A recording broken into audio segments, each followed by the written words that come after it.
Ecuador, 4 décadas de presidentes.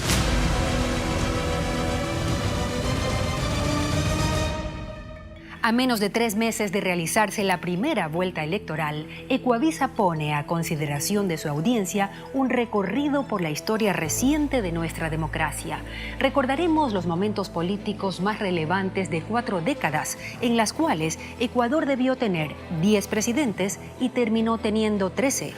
El primer periodo presidencial que revisaremos marcó el retorno a la democracia. El prometedor mandato de Jaime Roldós Aguilera, que comenzó en 1979, se vio truncado a mitad de camino por su prematura muerte. Su vicepresidente, Osvaldo Hurtado, asumió el poder. Revivamos esa primera etapa.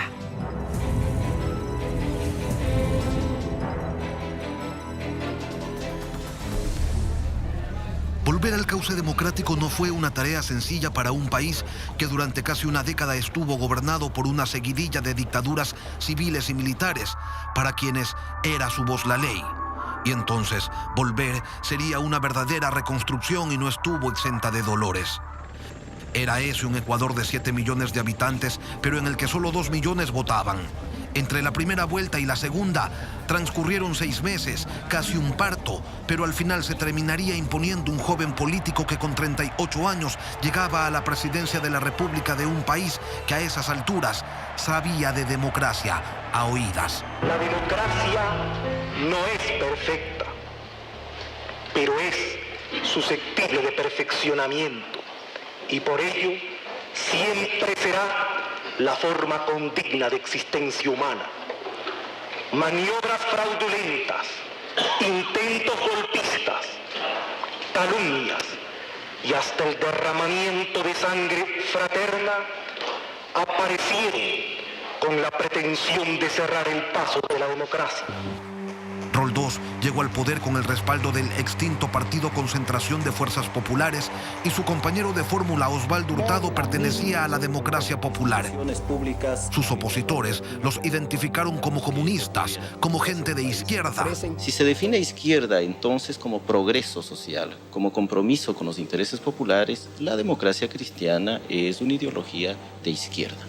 A nosotros que somos pueblo, nos atacan a los 20 días de gobierno, y a quienes durante 9 años fueron dictadura, se silencia el ataque. Jaime Roldós quiso que su gobierno marcara una diferencia clara con las dictaduras. Quería que la democracia no fuera solo una palabra o una expectativa, pero las cosas no le iban a ser sencillas. ¿Qué es lo que reclaman en el Ecuador de 1978? Los moradores de la mayor parte de los pueblos ecuatorianos, agua, agua. Este es un país que tiene sed de agua y sed de justicia. Las pugnas con un parlamento liderado por su tío político, quien fuera su auspiciante en la lid electoral, marcarían abiertamente su mandato. En la Cámara de Representantes quisieron implementar un reglamento para su operación, pero no existía ley, por ende no se podía reglamentar nada. Pugna de poderes. Pugna de poderes comenzada por esa mayoría parlamentaria que quería mantener sometida a la función ejecutiva del Estado, que el presidente de la República hiciera lo que esa mayoría, de acuerdo a sus arreglos y componendas, quisiera que actuara el presidente. Yo desafío, si el momento se torna oportuno, a aquellos que pretenden sepultar a un gobierno popular, ir ante el pueblo ecuatoriano. Y estoy convencido que en un plebiscito popular le damos 5-1 a los enemigos del pueblo ecuatoriano.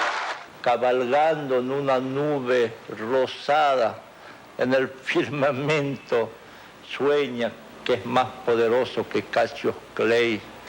Nos desafía un plebiscito. Ojalá, señor, el doctor Roldós meta los pies en el cepo. Pertenece al pueblo del Ecuador. Roldós tenía un discurso certero y de fuego. Recorrió el país entero, iba entregando obras y prometiendo la construcción de otras, convencido de que había que recuperar la dignidad y que para ello desde el poder solo tenía un camino. Nosotros estamos construyendo un país, y este país que lo vamos a construir en democracia tiene que avanzar por el desarrollo económico y tiene que avanzar también por el sendero de la justicia social. Porque queremos probar que no somos pueblo agresor. Roldós, el humanista, apuntó a la protección continental de los derechos humanos. Crea y empuja la llamada Carta de Conducta y logra que mandatarios y cancilleres del Pacto Andino la firmen en la ciudad de Riobamba. La Carta de Conducta lo que significa es que tantos principios que hemos proclamado en materia de derechos humanos puedan comenzar a tener una mecánica de hacerlos factibles. Yo creo que muchos hemos hablado y muchos han hablado acerca de derechos humanos. Lo difícil en esto, como en todo el ordenamiento jurídico, es pasar de la norma escrita a la práctica. Y la Carta de Conducta lo que busca es una práctica. Regímenes de facto, dictaduras que violen los derechos humanos, que atenten contra los principios democráticos, necesariamente están cuestionados en los términos de la Carta de Conducta. Pero el respeto comenzaba desde casa, y en medio de las pugnas y de las manifestaciones que se desarrollaron en el país por la escasez de gasolina y el alza en el precio de los víveres, Roldós dejaba en claro que las cosas se debían manejar de una sola manera. Yo no quiero una prensa amordazada. Yo no quiero una república del silencio. Yo no quiero la lisonja y el adulo para el error del gobierno. Yo quiero la crítica constructiva. Yo quiero la palabra orientadora, porque no me creo infalible, porque no creo que mi gobierno lo sea. Hoy 29 de enero el presidente... Entre enero y febrero de 1981 sobrevenía la invasión peruana y la guerra de Paquilla. Roldós viajó hasta la sede de la Organización de Estados Americanos para exponer la tesis nacional de inaplicabilidad del Protocolo de Río de Janeiro, y en las calles del país encendía un sentimiento de nacionalismo. Esta es la postura ecuatoriana, la postura de un pueblo digno, la postura de un pueblo que quiere la paz, repito. Este pueblo quiere la paz, pero este pueblo quiere una paz de un pueblo erguido, con la mirada en alto, con la cabeza soberbia, porque si esta paz no es posible, este pueblo prefiere la cruz de un cementerio a la cruz de la ignominia.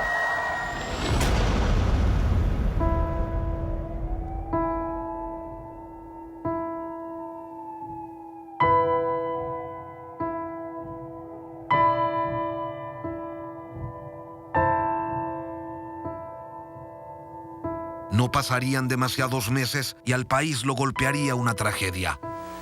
El accidente se suscitó en momentos en que el primer mandatario cumplía con las funciones que le habían sido encomendadas por el pueblo ecuatoriano cuando viajaba a un puesto fronterizo de nuestra patria. El presidente Roldós, su esposa y 7 personas más habían salido desde Quito luego de una ceremonia en la que se condecoró a los combatientes de Paquilla. El Ecuador heroico de la cordillera del Cóndor, el Ecuador eterno,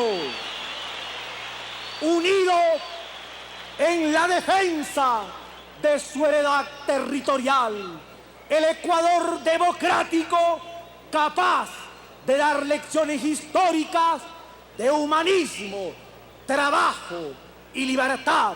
Este Ecuador amazónico, desde siempre y hasta siempre. ¡Viva la patria! Todos perdieron la vida cuando la aeronave que tenía como destino la población de Macará se estrelló en el Cerro Guairapungo. Esta tragedia, tan dolorosa para todos los ecuatorianos, debe llevarnos a unirnos aún más en torno a los ideales de democracia, de desarrollo y de justicia social, los mismos que por otra parte fueron estandarte de lucha de Jaime Roldós Aguilera. En la Santa Iglesia Catedral de Guayaquil y pasada las 11 de la mañana de hoy, 25 de mayo, se efectuó una ceremonia especial de honras fúnebres a la pareja presidencial. Hubo funerales de Estado y en el país entero la percepción de que se había esfumado una posibilidad de cambio, que sin embargo no desapareció con el tiempo. Señor presidente y querido amigo, invoco la ayuda de Dios y del pueblo ecuatoriano para continuar. Invoco la ayuda de Dios y del pueblo ecuatoriano para continuar la transformación social y económica iniciada por usted. Adiós, señor presidente. Asumió el poder Osvaldo Hurtado. Cuando vicepresidente recibió el encargo de elaborar el Plan Nacional de Desarrollo, que también fue criticado por los legisladores, y ya como jefe de Estado anunció la toma de medidas de austeridad ante una crisis económica que se acercaba a todo galope. Hay problemas y precisamente una de esas decisiones se orienta a buscar fórmulas eficaces que permitan efectivamente resolver el problema del déficit. Hubo protesta social y un paro empresarial. Durante su gobierno se convirtieron las deudas en dólares de algunos agentes económicos privados contratadas fuera del país en deudas en sucres con el Banco Central. La llamada sucretización de la deuda. Sin embargo, y pese a los problemas por los que atravesó su mandato, Osvaldo Hurtado terminaría su gobierno con un 42% de la población considerando que había sido bueno. Muchos dijeron que el recuerdo de Roldós había pesado en la percepción final. Lo cierto es que este primer ejercicio de poder post-dictadura le había costado sangre, sudor y lágrimas a un país que aprendía a caminar otra vez por el sendero de la democracia.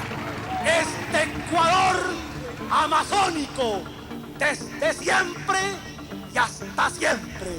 ¡Viva la patria!